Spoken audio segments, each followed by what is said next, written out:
Waalaikumsalam warahmatullahi wabarakatuh. Apa kabarnya Anda semua? Baik. Alhamdulillah sehat. Baiklah, kita mulai pembelajaran kita dengan membacakan basmalah. Bismillahirrahmanirrahim. Baik, kepada ketua kelas, ya Lara, silakan untuk memimpin doa. Semua siap. Berdoa mulai. Berdoa selesai. Alhamdulillah, bersyukur kita kepada Allah Subhanahu wa Ta'ala karena berkat rahmat dan hidayahnya sehingga kita dapat melanjutkan pertemuan kita pada hari ini. Baik, sekarang Ibu akan cek kehadiran, kerapian dan sholatnya. Bagi yang terpanggil silakan berdiri dan bilang bilangan sholatnya. Mikal Farah, Hadir Bu, sholat 5. bagus. Duduk, silakan duduk. Yusmira, Hadir Bu, salat 5. bagus. Alhamdulillah semuanya hadir dan Ibu beri aplaus kepada lokal ini karena semuanya sudah melengkapi sholatnya. Sama-sama kita ketahui bahwa sholat itu merupakan Tiang agama. Ya, tiang agama dan sholat itu merupakan kewajiban kita sebagai seluruh umat Islam. Sholat itu seperti yang Anda katakan tadi bahwa sholat merupakan tiang agama. Bayangkan bagi Anda bagaimana rumah tanpa seperti yang Roboh. ya akan roboh. Bahkan rumah itu tidak akan bisa berdiri tanpa tiang. Begitu juga dengan sholat kita. Ketika kita tidak melaksanakan sholat, maka apalah tujuan kita hidup di dunia ini. Sama-sama kita ketahui bahwa Allah menciptakan kita sebagai manusia itu untuk menyembah kepada-Nya. Salah satunya dengan mendirikan sholat tersebut. Seperti apa bunyi ayatnya? Siapa yang tahu? Oke, ayatnya berbunyi Bismillahirrahmanirrahim. Inna khalaqtul jinna wal insa illa liya'budun. Artinya itu adalah Allah tidak akan menciptakan jin dan manusia Melainkan untuk menyembah kepadanya. melainkan hanya untuk menyembah kepadanya. Maka dari itu Anda semua pertahankan sholatnya, jangan pernah meninggalkan sholat dan jangan pernah melalaikan sholat. Oke? Oke Bu.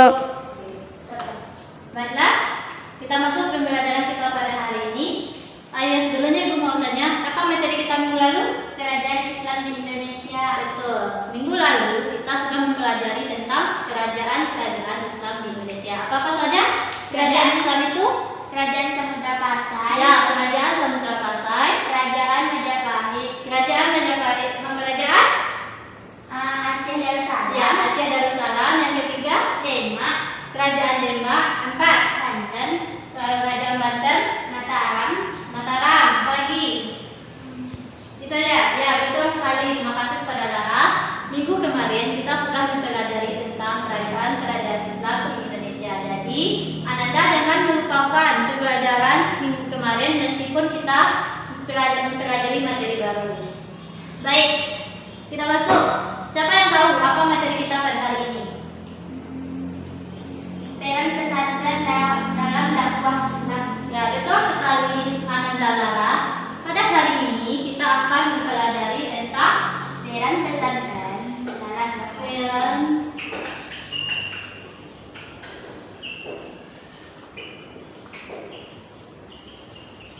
Tuh.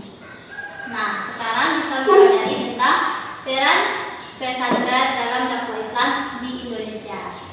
Nah, sebelumnya Ibu mau tanya, apa sih ketika kita membicarakan tentang pesantren, apa sih yang kalian atau apa yang terpikir? Pada Ananda, Lara, apa itu pesantren kalau menurut Lara? Menurut saya, pesantren adalah lembaga pendidikan tempat para santri belajar. Ya, betul sekali.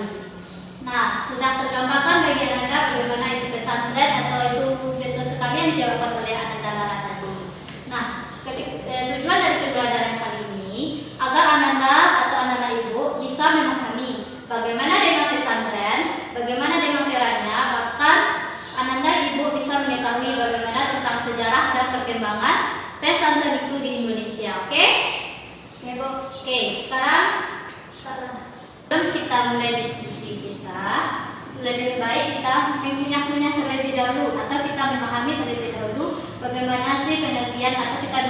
dulu apa itu pengertian dari pondok pesantren.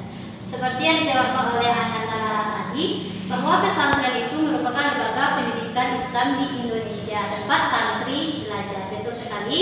Nah, kata pondok pesantren, kata pondok itu merupakan berasal dari bahasa Arab, yaitu funduk, yang artinya asrama atau tempat para siswa tinggal atau tempat para santrinya bertempat tinggal.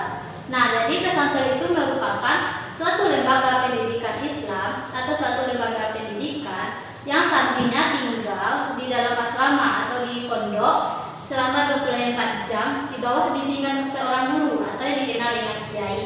Nah, dalam rangka untuk menuntut ilmu serta untuk memperdalam keterampilan lainnya yang berguna bagi kehidupannya. Ya. Nah, pondok pesantren ini sudah juga dikatakan sebagai bapak pendidikan di Indonesia. Sampai di sini paham? Paham.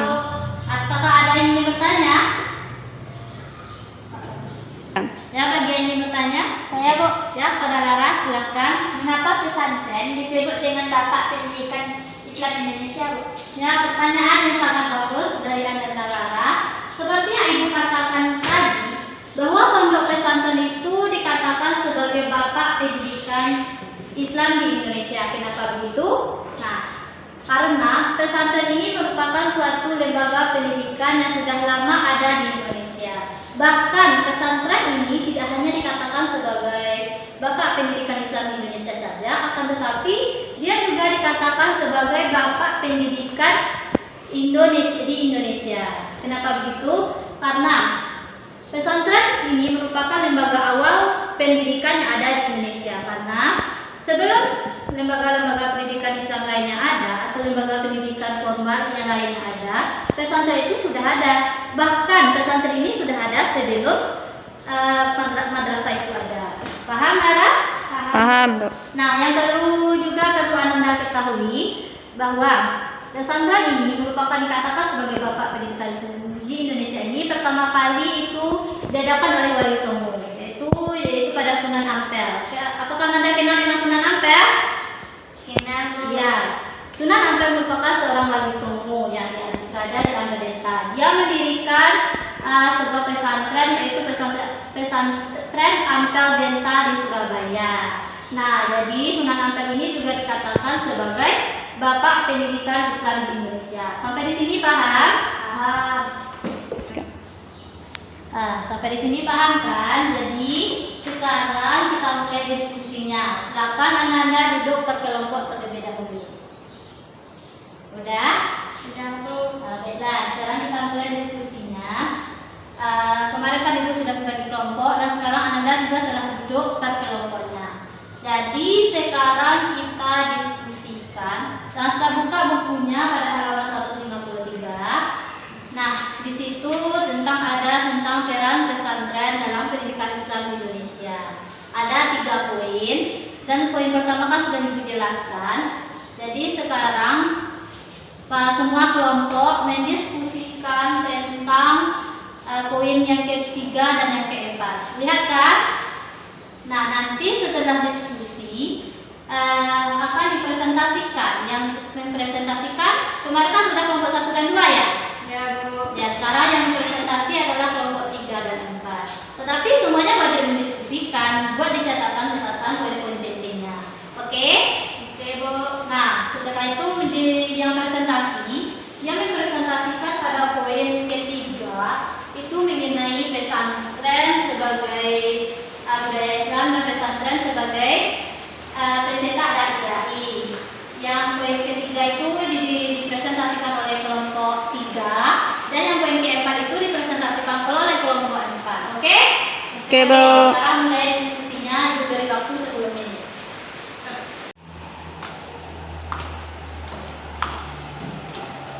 Sudah, Ananda? Sudah, Bu. Baik, karena waktu diskusinya sudah habis pada kelompok 3. Silakan untuk mempresentasikan pada poin yang kedua pada perwakilannya. Silakan.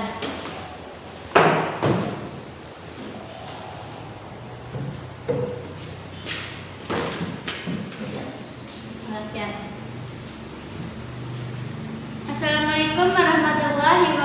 wabarakatuh. Waalaikumsalam warahmatullahi wabarakatuh. Pendidikan pesantren sebagai sarana dakwah. Pendidikan pondok pesantren merupakan serangkaian proses belajar mengajar bersama berlangsung selama 24 jam dengan tujuan menyiapkan secara sadar peranan peserta didik di masa yang akan datang. Hal tersebut dilakukan melalui kegiatan bimbingan, pengajaran, dan latihan, baik secara konvensional maupun sudah mengalami sentuhan metode modern. Menurut Agus Sunyoto, di dalam buku Atlas Wali Songo, usaha dakwah Islam yang dijalankan Wali Songo melalui pendidikan mengalami proses akulturasi dengan budaya dan agama sebelumnya.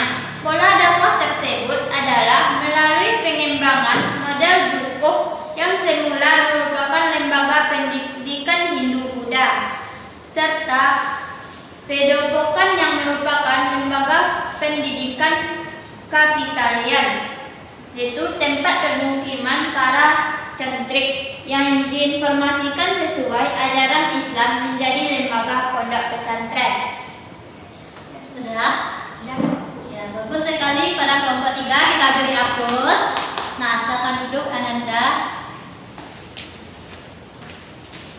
Baiklah, dari presentasi dari kelompok 3 tadi, dari kelompok lain yang dari kelompok 4, apa yang ada yang ingin dipertanyakan pada kelompok 3? Baiklah, bagi yang ingin bertanya? Saya, Bu. Ya, dari kelompok 4. Silakan. Saya dari kelompok 4 ingin bertanya kepada kelompok 3. Bagaimana atau apa-apa saja sih komponen pokok dari sebuah pesantren itu? Nah, pertanyaannya bagus. Pertanyaannya kelompok 3 kepada kelompok 4 kepada kelompok 3 ya. Bagaimana komponen-komponen atau apa-apa saja komponen dari pesantren? Apakah kelompok 3 bisa menjawab? Ya, silakan. Ya, saya perwakilan dari kelompok 3 akan menjawab pertanyaan dari kelompok 4. Yaitu yang satu atau pertama, yaitu kiai, yaitu sebagai komponen sentral dalam suatu pesantren. Yang kedua yaitu santri, yaitu pendidik, peserta didik atau anak dalam keadaan berkembang dalam pendidikan di pondok pesantren. Yang ketiga yaitu masjid atau musola, yaitu sarana fisik sebagai tempat ibadah dan pusat kegiatan di dalam pondok pesantren. Yang keempat, pondok atau asrama adalah sarana fisik sebagai tempat tinggal para santri. Yang kelima, kitab kuning atau materi pokok dalam kurikulum pendidikan pesantren. Dan yang keenam, metode pengajaran sorogan, yaitu sorogan bandungan dan al-ibnul ijazah serta model pembelajaran utawi iki ikut, yakni pola belajar di mana santri bisa mengetahui makna kedudukan dan fungsi masing-masing kalimat. Ya, betul sekali jawaban dari kelompok 3 tadi atas pertanyaan dari kelompok 4. Ya, pertanyaannya sangat bagus dan jawabannya sudah betul. Nah, dari pertanyaan kelompok 4 kan dia menanyakan tentang komponen-komponen pesantren. Tentu dalam pesantren itu harus ada pondoknya atau asramanya, terus ada kiai, santri, masjid, dan metode pembelajarannya, dan kitab kuning. Oke, apakah kelompok 4 sudah paham? Paham, Bu. Ya, bagus. Oke, selanjutnya pada kelompok 4 lagi yang presentasi. Pada kelompok 4 silakan untuk presentasi ke depan. 3. Ya, perwakilan kelompok 4 silakan mempresentasikan hasil diskusinya.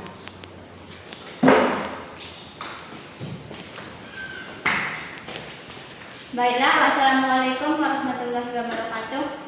Waalaikumsalam warahmatullahi wabarakatuh. Silakan. Pendidikan pesantren di berbagai wilayah di Indonesia. 1. Pondok Pesantren Tegasari JTS Ponorogo di Jawa Timur. Pondok pesantren ini termasuk salah satu yang paling bersejarah di Indonesia. Pesantren Tegasari didirikan oleh Kiai Ageng Hasan Basari pada abad ke-18. Pesantren ini mempunyai ribuan santri yang berasal dari seluruh wilayah Indonesia.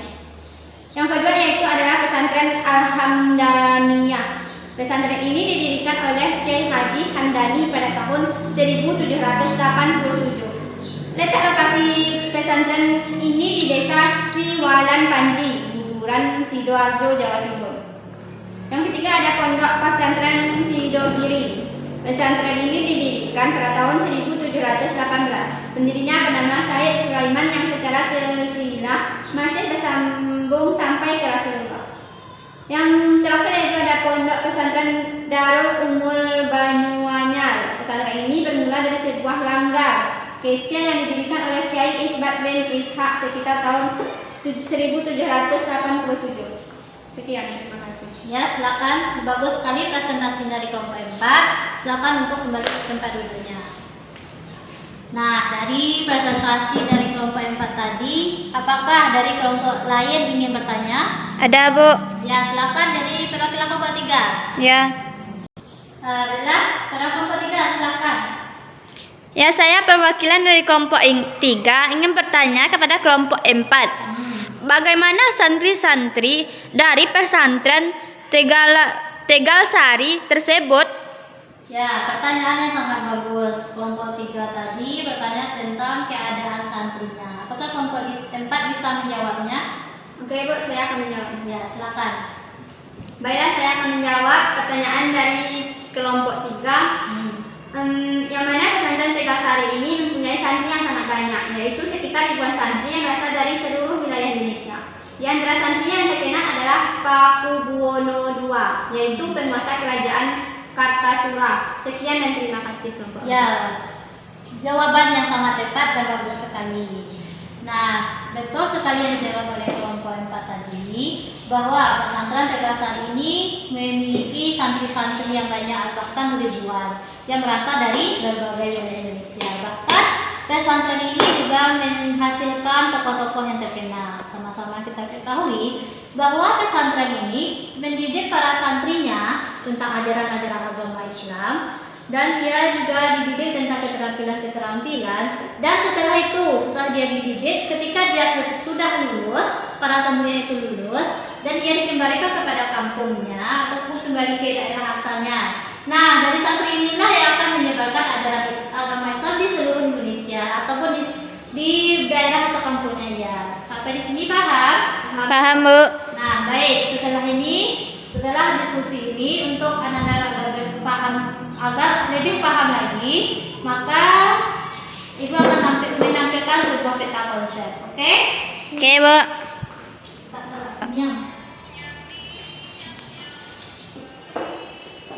Baik, pada anak-anak semua, silakan perhatikan peta konsep yang Ibu berikan. Nah, berdasarkan pertanyaan-pertanyaan tadi akan terjawab semuanya di peta konsep ini, dan Ibu akan jelaskan. Nah, di sini Ibu sudah menyediakan peta konsep, yaitu mengenai peran pesantren dalam dakwah Islam di Indonesia. Nah, yang pertama kita harus kaji tentang mengenai pesantren ini, yaitu mengenai komponen-komponen pesantren tadi. Nah, seperti Ibu katakan tadi, ataupun berdasarkan hasil diskusi tadi, nah di sini kita membahas tentang komponen-komponen pesantren. Perhatikan semuanya. Yang pertama, dari sebuah pesantren itu harus ada kiai. Yang kedua harus ada santri. Yang ketiga harus ada Pondok atau asrama. Yang keempat Masjid.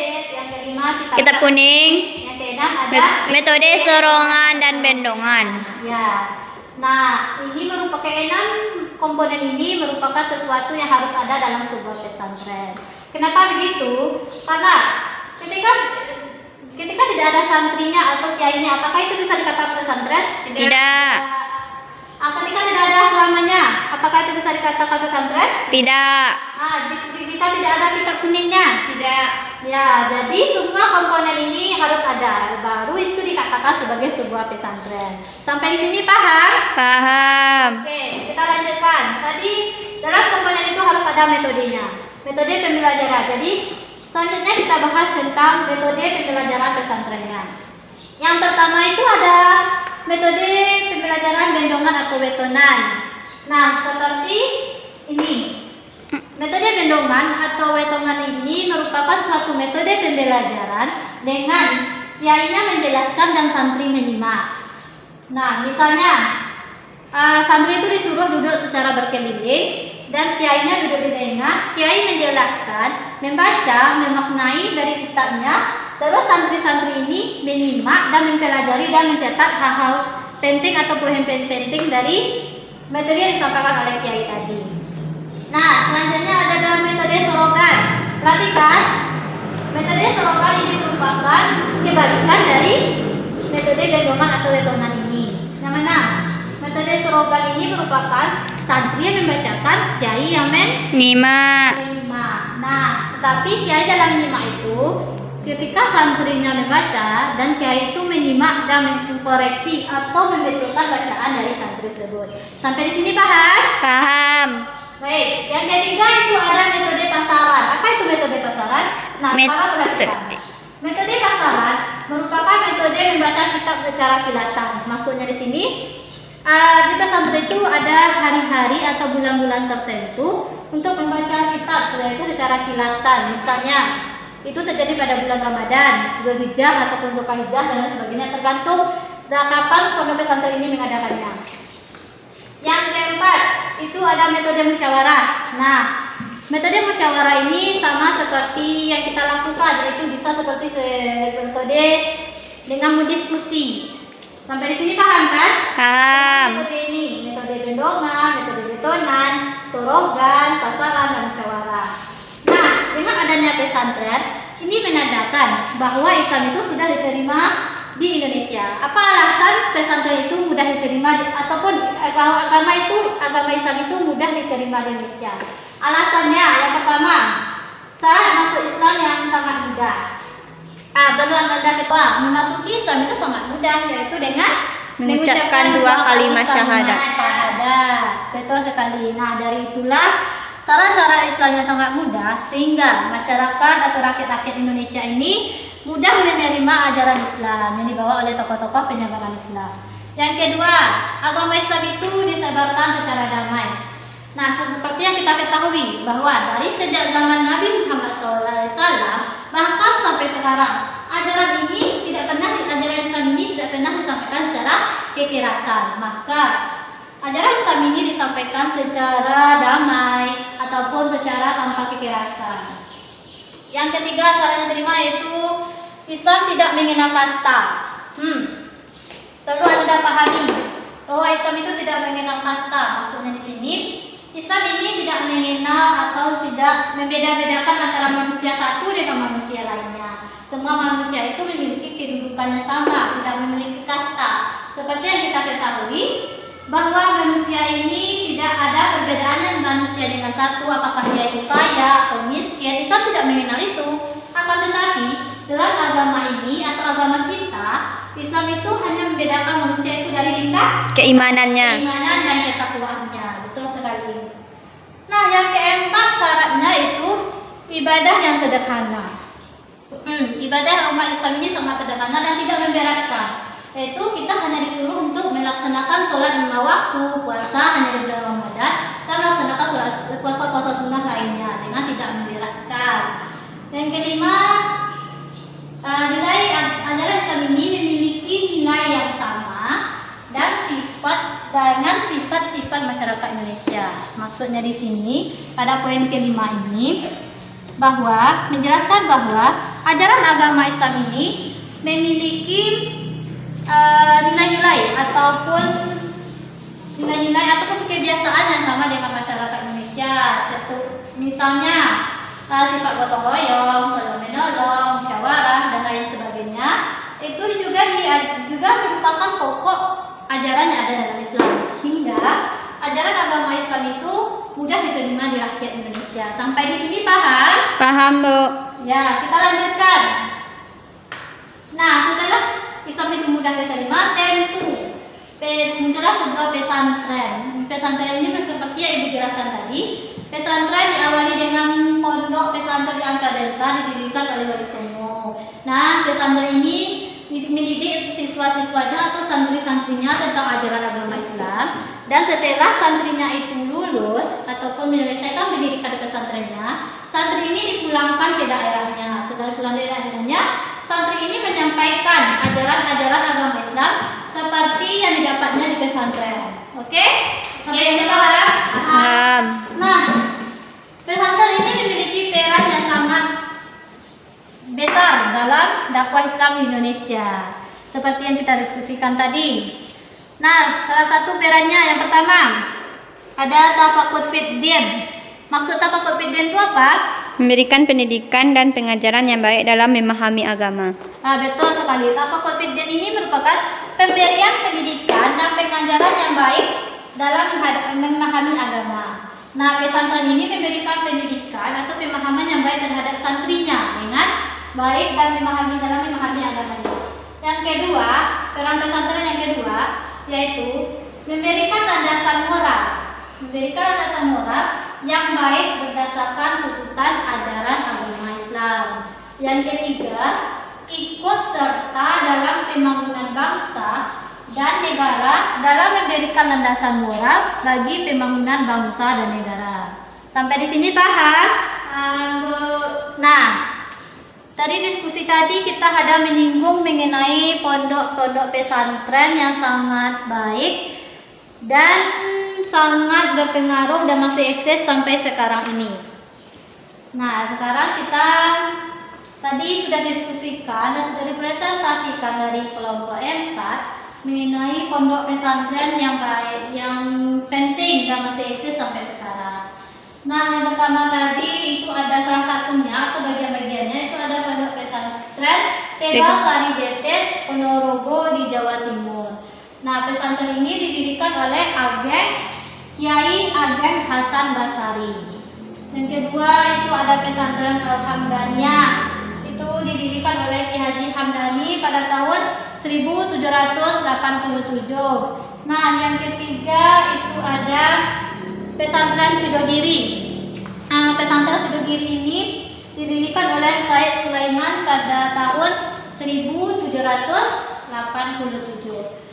Yang keempat itu ada pesantren Remas. Pesantren Remas ini didirikan oleh Abdul Manan yaitu pada tahun 1830. Dan terakhir dan salah satunya itu ada pesantren Sabulus Salam. Nah, pesantren Sabulus Salam ini dekat dengan kita karena pesantren Sabulus Salam ini berada di Sayumaicat, Kabupaten Mandailing, Natal, Sumatera Utara. Nah, sampai di sini paham? Paham, Bu. Dari peta konsep yang Ibu paparkan atau yang dijelaskan, apakah ada yang ingin bertanya? Tidak? Baik, jadi semua anak-anak diharapkan untuk memahami pembelajaran kita pada hari ini dengan baik dan juga benar.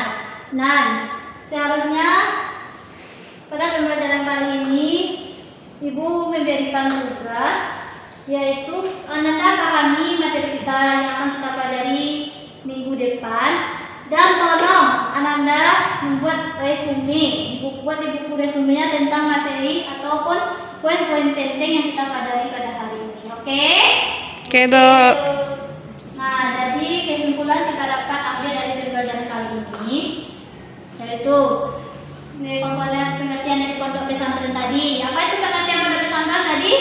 Pondok pesantren merupakan lembaga pendidikan yang di dalamnya terdiri ada santri yang tempat tinggal selama 24 jam di bawah bimbingan guru yang dikenal dengan kiai untuk memperdalam ilmu agama dan keterampilan lainnya. Yang kedua kita dapat ambil kesimpulannya itu komponen-komponen penting dalam pesantren. Apa itu komponen-komponen penting dalam pesantren? Yang pertama Kiai. Ya, harus ada kiai. Yang kedua Santri. Yang ketiga Pondok atau asrama. pondok atau asrama. Yang keempat Masjid. Yang kelima Kitab kuning. Yang keenam Metode sorongan dan mendongan. Ya, betul sekali. Jadi sebelum kita tutup pembelajaran ini, Ibu mau sampaikan kepada Ananda semua agar Ananda mengulas kembali pembelajaran kita pada hari ini dan minggu kemarin. Jangan sampai apa yang Ibu sampaikan ini Ananda lupakan setelah tidak datang di rumah. Jangan sampai anak-anak Ibu menjadi orang-orang yang rugi. Masuk telinga kanan, keluar telinga kiri. Jangan ya. Ya, Bu. Baik, sebelumnya Ibu mohon maaf kalau ada kesalahan yang Ibu lakukan ataupun ada kata-kata yang salah. Tugasnya jangan lupa dan ulang-ulang kembali. Saya Ibu Sugandi dengan membaca Alhamdulillahirobbilalamin. Assalamualaikum warahmatullahi wabarakatuh. Waalaikumsalam warahmatullahi wabarakatuh.